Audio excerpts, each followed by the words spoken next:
Bună ziua, dragi prieteni! Suntem alături de Daniel Botănoiu, președintele Asociației Fermierilor din România și discutăm acum, iată, e toamnă, discutăm despre rezultatele acestui an agricol care a fost supus la fel și fel de provocări. După pandemie a venit războiul, după război a venit o secetă și iată ne suntem în situația aceasta. Cum caracterizați acest an agricol? Înainte să vă răspund, vă mulțumesc pentru invitație. E bine că vă aruncați un ochi așa critic asupra sectorului agricol românesc și e bine să o faceți cât mai des, pentru că agricultura și sectorul agricol agroalimentar românesc este ceea ce punem pe masă teoretic de 3 ori pe zi și începe cu A, motiv pentru care e bine că ați venit și ați venit în locul în care trebuie. Ca să vă răspund la întrebare, un an dificil. Un an dificil de ce? Toamna anului trecut, atunci când au fost semănate grâul, rapița, orzul, sigur a fost un an secetos, un an care nu a permis executarea lucrărilor de calitate în toate regiunile României. Pe parcursul iernii, dacă vă amintiți și cred că o faceți foarte bine, știți că a fost o iarnă blândă, lipsită de precipitații. Ca să vă faceți o imagine, jumătate din necesarul de precipitații care în alți ani cădea pe tot ceea ce înseamnă zona agricolă s-a întâmplat anul ăsta, deci e jumătate din jumătate. Motiv pentru care plantele supuse acestui stres, lipsa apei, temperaturile ceva mai ridicate, unele au pornit în vegetație, altele au fost stresate foarte mult și a venit primăvara. Primăvara, iarăși o primăvară secetoasă, pe aici pe acolo cu anumite cantități de precipitații, dar slăbuțe din punct de vedere cantitativ. Sigur că nu a făcut ca rezultatele să fie extraordinare, dar cu efortul fermierilor, cu investițiile, cu investiții în tehnologie, s-a reușit acele producții relativ bune în cazul grâului, adică a fost numai o diminuare de 2 milioane jumătate de tone față de producția anului anterior, adică undeva la 8 milioane jumătate, 9 milioane de tone de grâu, ceea ce asigură un confort necesar dacă, evident, la nivel național suntem extrem de inteligenți. Dacă știm să păstrăm această marfă la nivel național, astfel încât românii să se bucure de o pâine de calitate și o pâine care să aibă un preț normal, spun eu, nu știu, n-am definiții sau n-am predefiniții în care să spun ridicat sau coborât. Aceste rezultate acoperă atât consumul intern cât și contractele de onorat pentru export, pentru producătorii români? În cazul grâului, da. Ideea este că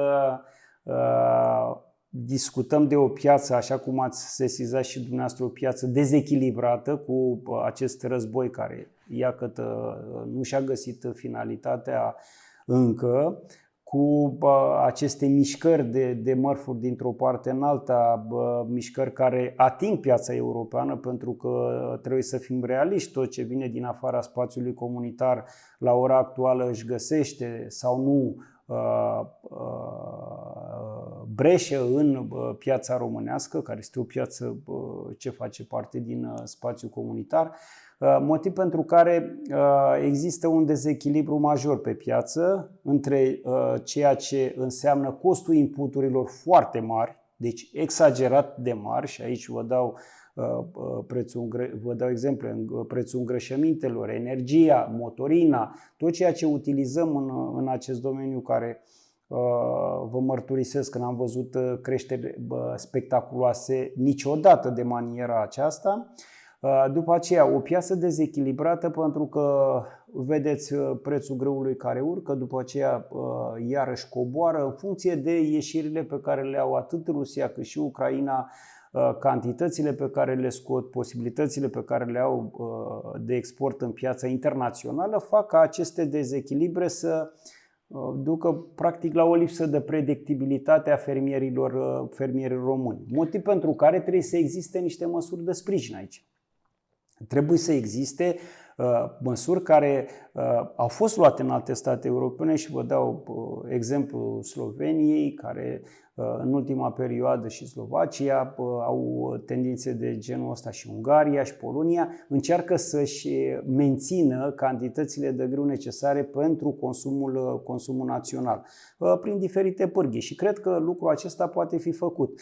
Nu sunt adeptul rezervei naționale, nu știu ce, sunt adeptul unor măsuri care evident pe perioadă limitată, atât timp cât există acest conflict, ele să funcționeze și să permită practic intrarea entităților naționale în acest mecanism de susținere a fermierilor, astfel încât să existe această predictibilitate, pentru că nu este suficient numai să-i plătești în avans fermierului român, să-i dai aceste ajutoare, ci trebuie să fie și un mecanism care să-l protejeze, pentru că știți foarte bine, cel mai greu astăzi nu este să produci, este să vinzi. Și aici cred că... Pornind de la ideea asta cu predictibilitatea și cu războiul care e la granițele României, care a afectat și Ucraina, unul dintre cei mai mari producători de cereale din zona Europei, mondial, cel mai mare, da. Mondial. Cum putem vedea în viitor partea asta de panificație, pornind de la premisa că majoritatea românilor, primul lucru pe care le pun pe masă este pâinea? Cum putem prezice pentru perioada următoare, spre exemplu, prețul pâinii, mai ales că urmează o iarnă în care silozurile trebuie să țină grâu cu niște costuri, gazul este, așa cum știm, în continuă creștere și la mare cerere în perioada asta. Cam care este predictibilitatea pentru următoarele luni privind prețul produselor de panificație? Ideea este următoarea. Ca să existi în piață, deci să existi în piață, fie că ești producător de pâine sau producător de grâu, trebuie practic să-ți recuperezi cheltuielile de producție, pentru că dacă nu-ți recuperezi cheltuielile, asta înseamnă faliment. Motiv pentru care nu producătorul câștigă în toată ecuația asta, ci nici măcar consumatorul nu câștigă într-o astfel de ecuație, ci acest lanț care este foarte lung. Adică de la producție până la consum, știți foarte bine, sunt tot felul de intermediari care vând fie grâu, fie făină, fie pâine congelată, deci tot felul de acte de comerț care se derulează și sunt purtătoare de practic de profit, ca să spun așa. Deci revin la ideea mea inițială și vă spun, prin acest mecanism de susținere, adică să poți să menții această cantitate de grâu în țară, pentru că consumul anual în cazul României e undeva la 3 milioane jumătate de tone. Haideți cu sămânța cu asta să ajungi undeva la 4 milioane. Dar măcar 2 milioane jumătate de tone să avem posibilitatea să le reținem la nivel național, să se plătească un preț corect fermierului, iar pe de altă parte că sunt dezechilibre majore în piață, automat aceste cantități de grâu să fie puse pe piață. De ce? Să existe predictibilitate și în cazul morarilor, brutarilor, producătorilor de pâine, pentru că știți foarte bine, dezechilibru în sistemul energetic este major. Deci de aici au pornit toate aceste neajunsuri, pentru că n-ai decât două măsuri. Fie să revii la faza inițială în care costul energiei să fie cel pe care îl știm înainte de liberalizare, fie să mărești veniturile consumatorilor, astfel încât să-și permită să plătească pe pâine un preț mai mare. La toate produsele, să știți, se va repercuta acest preț mare al energiei, îl veți regăsi în produsul finit, că nu ai cum altfel. Deci tu trebuie să-ți recuperezi niște cheltuieli pe care le-ai făcut. Motiv pentru care, sigur, ați sesizat corect, pe perioada depozitării cerealelor o să fie niște costuri care sunt mult mai mari decât erau până acum. Eu nu sunt foarte sigur că vom avea energia necesară tot timpul, astfel încât să menții în condiții foarte bune această marfă, pentru că ați auzit și dumneavoastră, sunt notificări trimise de furnizorii de energie care le spun producătorilor: vedeți că de la 1 octombrie nu vă mai furnizăm energie, de la 15 octombrie nu vă mai furnizăm. Și sfatul meu este ca producătorul, deci clientul acestei societăți furnizoare de energie, să nu cedeze așa ușor, pentru că este simplu. Spui, du-te la FUI, există furnizorul unic. Duceți-vă acolo și vă plătiți același preț și nu știu ce. Deci asta nu este un lucru normal să se întâmple așa ceva.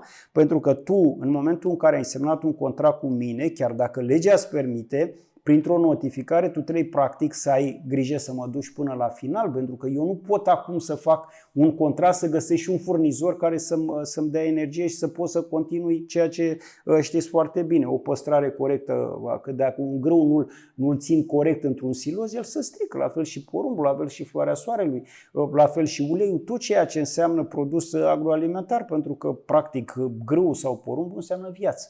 Aș vrea să vă pun două întrebări în același timp. Prima întrebare este referitor la seceta din acest an. Care sunt culturile cel mai grav afectate? Și a doua întrebare este cine a fost vinovat sau cine se face vinovat pentru faptul că nu s-au luat măsuri astfel încât să nu vedem imagini de genul celor în care culturile de porumb pur și simplu nu mai sunt recoltate nici măcar pentru furaje și se trece direct la aratul în brazdă? Păi, ați răspuns prin întrebarea dumneavoastră, ați răspuns la prima întrebare.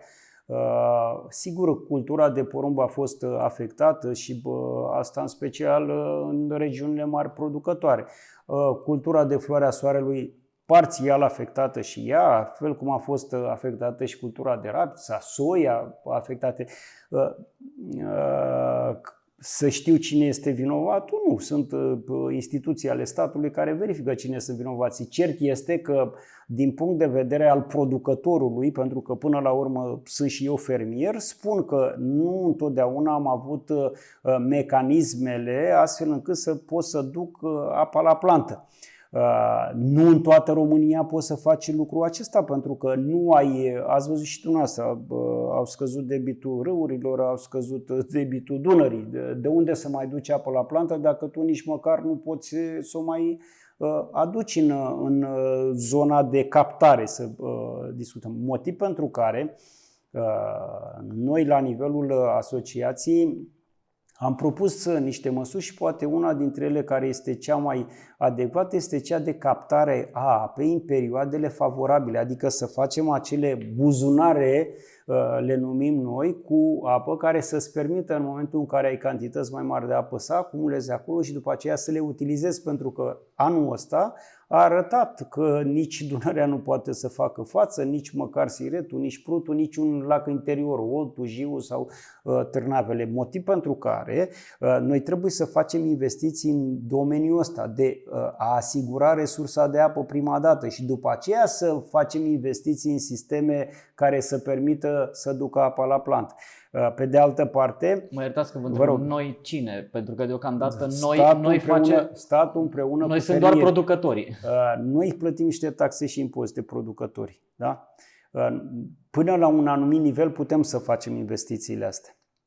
Dar de la un anumit nivel în sus nu-ți permis să le faci. Adică aceste captări mari de apă nu o să poată să le facă niciun producător, indiferent cât de mare ar fi el, pentru că înseamnă mult mai mult aici de la autorizații, mediu, ape, deci știți foarte bine, aici trebuie o strategie națională, deci o politică publică care să permită realizarea acestor investiții, deci captări indiferent că e apă de suprafață, că este apă subterană, că e marină, că ce vreți dumneavoastră, deci toate aceste ape și reziduale, indiferent, tot tipul de apă, ele trebuie captate. Pentru că schimbările climatice vizibile anul ăsta mai mult decât în alți ani, o să le vedeți în continuare. Deci nu ne așteptăm la ceva bun în viitor. Și pentru a avea în continuare agricultură trebuie să avem tehnologii care să utilizeze cantități mici de apă, trebuie să ducem apa la plantă mult mai eficient decât am făcut-o până acum și înainte de a face aceste investiții, canale, modernizări de SPP-uri, introducerea, achiziția de instalații și nu știu ce, trebuie să ne asigurăm că avem apă, că avem de unde să o ducem. Pentru că știți cum sună asta? Eu nu am apă, dar am Mercedes-ul în curte, dar n-am motorină să merg cu Mercedes-ul. Așa se întâmplă și aici. Deci dacă ai motorină, e sigur că mergi cu mașina respectivă. În agricultură trebuie să ai resursa de apă, că asta este resursă epuizabilă, apa dulce, trebuie să ai apa și să ai cu ce să o distribui. Adică să folosim din ce în ce mai mult inovarea în domeniul ăsta și toate noutățile, toată tehnologia nouă apărută. Deci asta înseamnă costuri suplimentare, asta înseamnă programe naționale, asta înseamnă acel PNS despre care discutam. Asta ne doream să fie în PNRR, dar din păcate domnul Ghinea și cu cine a mai fost acolo au considerat că nu este cazul să fie agricultura prezent. Și vă mai spun un lucru, că tot discutam în ultima perioadă ce măsuri și cum. Noi am solicitat ca în comitetul ăla de monitorizare al PNRR-ului, știți că există un comitet la nivel național, să fie o asociație a producătorilor agricoli. De ce? Acolo se discută de energie verde, acolo se discută de hrană, se discută de împădurire. Ori astea se fac pe terenuri. Care terenuri? Aflate în administrarea sau proprietatea agricultorilor. Dom'le, nu e niciuna. Deci nu e niciuna. Deci dacă vă uitați acolo este Camera de Comerț, nu știu din ce stat, cei cu LGBT-ul, găsiți acolo cu verzi, găsiți acolo cu ce vreți dumneavoastră. Numai agricultură nu e niciunul. Și am făcut solicitarea din nou, am zis, domne, mai evaluați punctajul ăla. Pentru că noi aveam 80 de puncte, dar n-am intrat în ce criteriu a făcut domnul Boloș acolo. Și am zis, lăsați-ne și pe noi, că discutați de teren, discutați de apă, să știm și noi ce avem de făcut. Nici acum ne-a dat un răspuns de la kilometri că vom analiza pe parcurs, să vedem în funcție de priorități și de nu știu ce. Bă, dar drumul nu-l faci aici. Orice construiești nu-l faci pe un teren. Terenul al cui e. Nu este așa. Nu diminuezi din el hrana, că noi discutăm de securitate, de siguranță alimentară, de nu știu ce. Și orice drum, orice bloc, orice rezidență scoți din terenul agricol. Adică de ce scoți? Din ceea ce produce pentru ăla. Mai vine Comisia Europeană, îți interzice să folosești pesticidele, nu mai folosim cât foloseam până acum, ne mai reduce și la cantitate, adică nu mai provocări, nu mai riscuri pentru agricultură. Și când este să-i creezi măsuri, hop, nu se poate, pun PNRR nu se poate, pun PNS, mai vedem ce ne mai aprobă și cum ne aprobă, la Comisia Europeană șchiopătăm pe acolo și așa și banii europeni vor veni din ce în ce mai greu. Deci noi trebuie să ne bazăm pe ce avem aici. Ăsta e motivul pentru care v-am răspuns la întrebarea dumneavoastră că nu știu cine sunt vinovații, dar știu ce nu funcționează. Ați vorbit despre hrană și despre pericolul acesta al lipsei hranei în viitor pentru omenire și pentru români, evident. Se discută foarte mult, mai ales că vin sărbătorile de iarnă, mai sunt 2 luni și ne apropiem de zona de iarnă și românul este un mare consumator de carne de porc. Am văzut că România din ce în ce mai mult importă carcasă de porc din țările UE și am ajuns să producem... Schimbul comercial, corect. Da, face schimburi comerciale cu țări din Uniunea Europeană și produce tot mai puțin carne de porc. Ce s-a întâmplat și de ce nu se ia atitudine în privința asta ca România, din unul dintre marii producători de carne de porc, să ajungă să cumpere carcasă din toată Uniunea Europeană? Domnul Manea, deci noi am mai discutat subiectul ăsta. Nenorocirea a început de la pestă. Pentru că pesta porcină africană practic a dus la decimarea efectivelor de porci din complexe, din unitățile mai mari, mai mici ale României și au rămas Dar foarte mă iertați, puțini fac o paranteză, producători. s-a aflat până la urmă prin investigație de unde a venit pesta asta, porcul ăla mistreț din Ucraina? Cine l-a trimis? Putin? Nu mai contează cine l-a trimis, putea și Mao Zedong să-l trimită. Important este efectul. Deci la ora actuală nu ai practic efectivele de carne de porc în România care să satisfacă piața. Nu ai reproducătorii care să-ți permită creșterea lor în spații de genul ăsta. Motiv pentru care noi am solicitat la nivelul asociației ca să intre în funcțiune acea lege care ea este valabilă de 2 ani și nu avea norme cu reproducția la porc și pasăre. Slavă Domnului că de 2 săptămâni a intrat în 2-3 săptămâni a intrat în vigoare și acel ordin de ministru care permite realizarea investițiilor, pentru că pe reproducție, adică achiziția de grăsimi, că noi de fapt acolo vedeți dumneavoastră dezechilibru major, nu vine obligatoriu numai din schimbul comercial de carne. Marea majoritate este trecută pe achiziția de grăsuni și introducerea în fermele comerciale, în ferme de creștere. Motiv pentru care aceste costuri sunt destul de mari. Și dacă tu achiziționezi de la puiul de o zi, de la grăsunul la 25 de kilograme, deci achiziționezi și plătești această genetică, care este foarte scumpă, aducând în România Și crescându-l în România acest porc, tu îl crești cu ce? Cu cereale. Carnea ta este mult mai bună, deci ați văzut, gustoasă, comparativ cu ceea ce importi de afară. Și la un moment dat, costul cerealelor, energia, piață, desfacere, managementul, dotarea fermei, investiții și toată povestea asta fac la un moment dat ca prețul cărnii tale de porc să fie mai mare decât ceea ce aduci de afară. Și marea majoritate preferă, și în special pe marcă proprie, lanțuri mari de magazine și mai știu ce, aduc această carne direct de afară. Aducând-o de afară, intră în competiție cu a ta. Și atunci, costuri foarte mari, ce zici? Dom'le, închid ferma, că n-am ce să fac. Eu nu pot să produc scump. De ce produc scump? Pentru că produc calitate. De ce produc scump? Pentru că respect niște bune practici agricole. Deci eu nu mă pot compara grâul meu din România, calitativ, mă pot compara cu cel din Ucraina sau cu cel din Rusia. Pentru că ei nu respectă bunele practici agricole europene, în care spune cantități de pesticide, îngrășăminte, ceea ce trebuie să conțină metale grele și nu mai știu ce. Tu le respecti pe astea, în schimb competitorii tăi nu.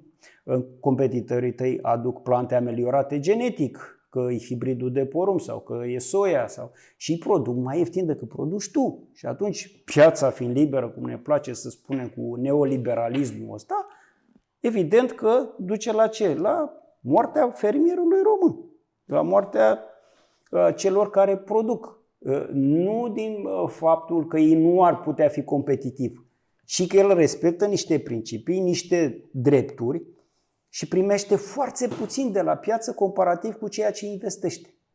Și vă dau exemplu, dacă tu produci roșia cu 1 leu și în piață primești 50 de bani pe acea roșie, diferența de la 50 de bani la 1 leu trebuie să găsească măsuri de sprijin ca să mai existe la nivel național.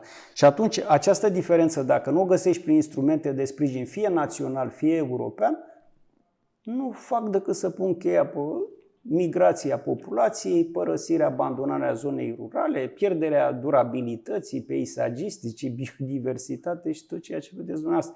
Că până una alta, fermierul român este cel care întreține mediul rural, este cel care face curățenie după cei care aruncă sticle goale, moloși și nu mai știu ce pe câmpurile României. Mai nou acum le duc și pe păduri, că parcă există gunoi ragunul.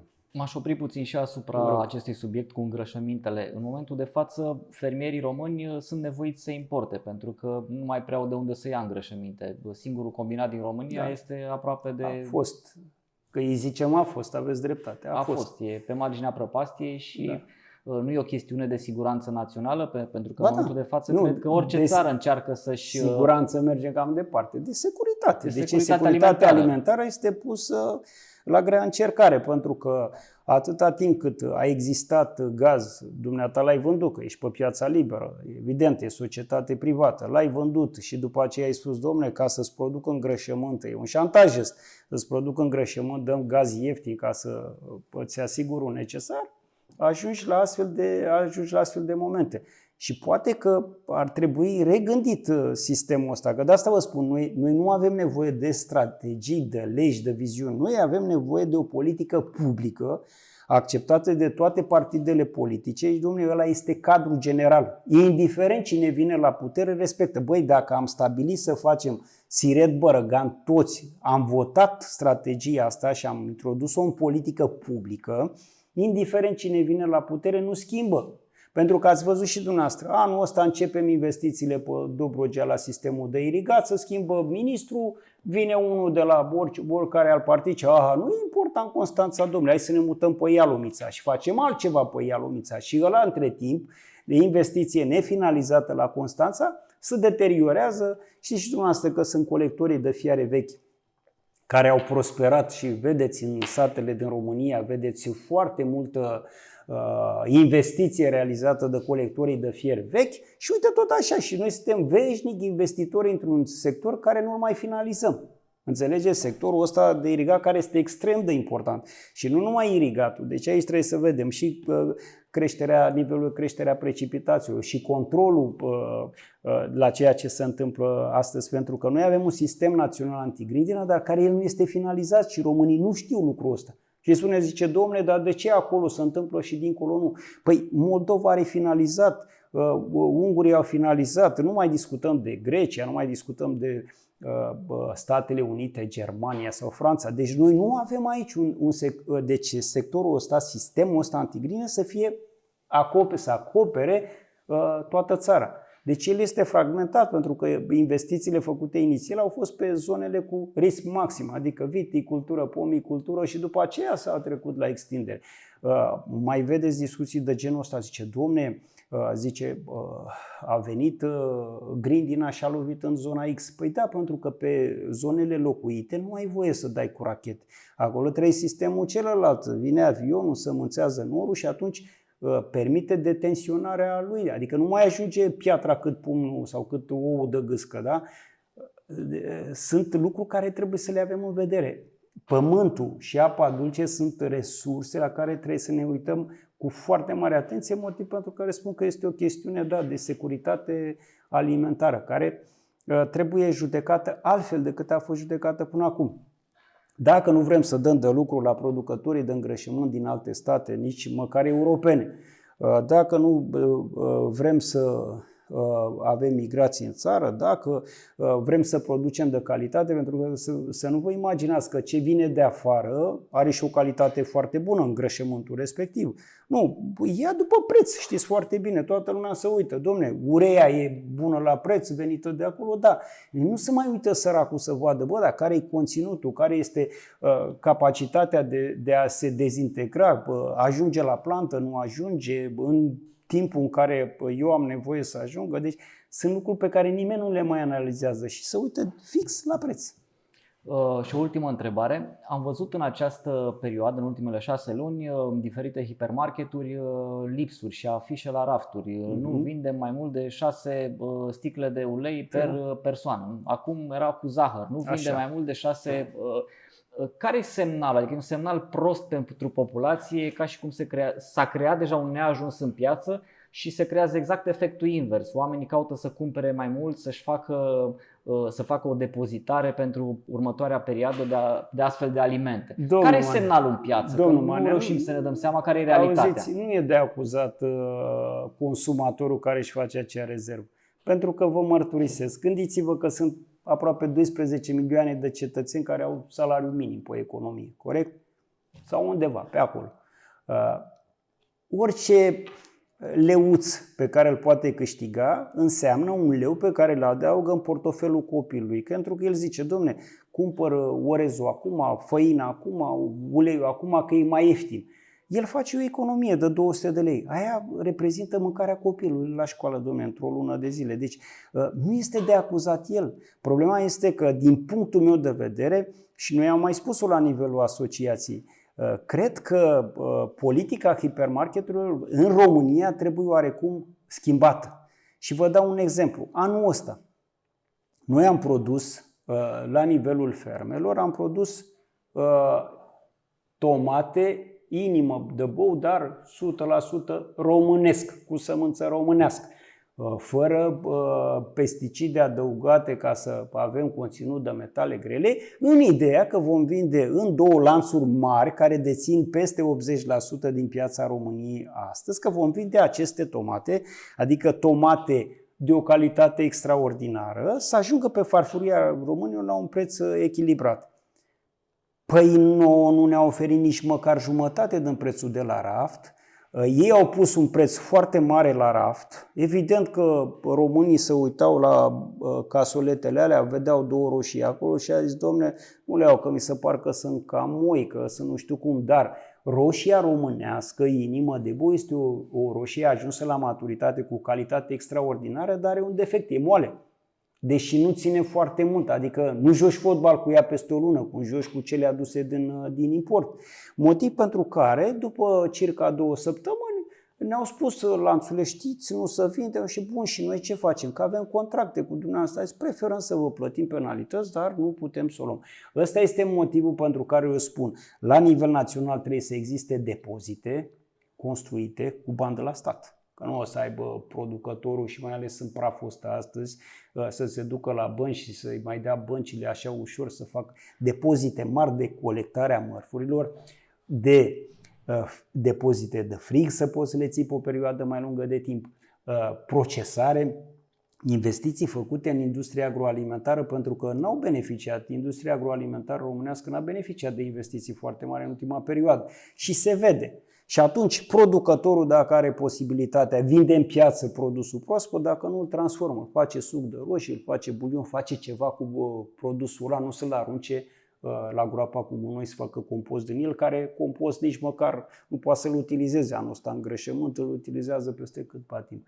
Ăsta e și motivul pentru care spuneți, sunt câteva lucruri care trebuie îndeplinite cu atenție la sol, la apa dulce, la funcționarea pieței și la investiții. Deci eu am, nu-i mai spun binom, așa, eu am trinomul ăsta, piața, asociere, finanțare. Deci asta dacă funcționează corect, atunci putem să spunem că respirăm, că toată lumea își face treaba și că nu dispar producătorii români. Și ați văzut, cel mai delicat în ultima perioadă este soarta fermelor mici și mijlocii. Pentru că cei mari, dacă sunt un pic diversificați, rezistă cât o mai rezista, că și ei stau pe credite, pe datorii, pe tot ceea ce înseamnă aceste împrumuturi pe care le fac în vederea dezvoltării. Dar primele falimente le vedeți la fermele mici și mijlocii. O singură întrebare, știu că am scris ultima, dar mi-ați mai ridicat un subiect care mă îngrijorează. Cam cât la sută din marfa românească care teoretic ar trebui să ajungă în hipermarketuri să fie consumată, ajunge în stadiu să fie refuzată și evident aruncată, în loc să ajungă bulion, în loc să ajungă murături, în loc să ajungă... Domnul Manea, deci riscul cel mai mare sunt aceste mărci proprii. Și vă explic de ce. Vedeți marca, haideți să dăm la mezeluri. Spunem, domne, există un producător român și marca proprie a supermagazinului respectiv. Când face marcă proprie, ca să-l termine pe producătorul român, care are o calitate foarte bună, dar el vinde sub brandul lui. Ce face? Vine la mine, care sunt producători mai mic, sau la alții care nu au acces la această piață, dar și-o doresc, și vine și spune, domne, zice, îmi produci salam, îmi produci șuncă presată sau ce, sub brandul meu.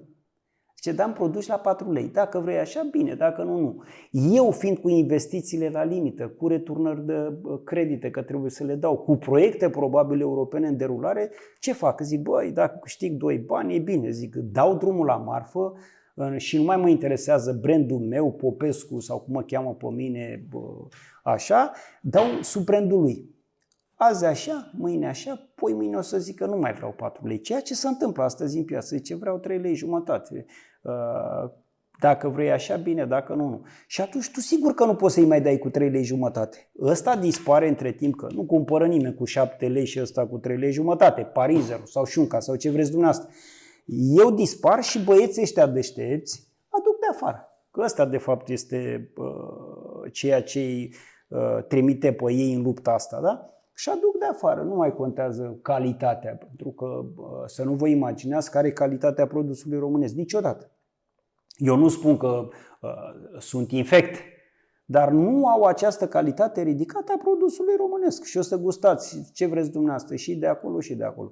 Și automat, peleagra, ca să-i spun așa, cea mai mare, este această marcă proprie, pe care o să o vedeți peste tot. Zice, produce marcă proprie. De ce? Consumatorul se uită la ce e mai ieftin, dom'le, că nu-și permite la ora actuală. Mă rog, eu am mai văzut și cazuri de astea de excepție cu telefoane de plăci de alea mari pe mână, cu cheia de la Mercedes și cumpăra iaurtul cel mai ieftin. Deci, ia câte, asta e mentalitatea. Nu poți condamna pe consumator. Motiv pentru care eu cred că această politică a lor ar trebui să se schimbe oarecum în sensul ăsta. Și retorica aia că domne, n-avem de unde să luăm din România sau că lucrează el cu un producător, vedeți, reclamă, zice, tanti Elena și mătușa Gica au livrat la noi în magazin și povești frumoase, deci vândute cui? Celui care nu se pricepe și care nu știe nici cum arată măcar gustul ăla de roșie adevărat, înțelegeți? Nu s-au orientat spre asta. Dacă se orientau, împărțeam riscul. Eu, producător, tu, distribuitor, tu, lanț de magazine. Și asta nu o fac afară. Deci afară au o limită și spune nu pui mai mult de prețul la care ai achiziționat, mai mult de 12%. Aici spune cât vrei, nu e o problemă. Deci asta face parte din acea politică de securitate alimentară a României care trebuie legiferată. Ei taurul de coarne și te-a pus de treabă. Mulțumesc!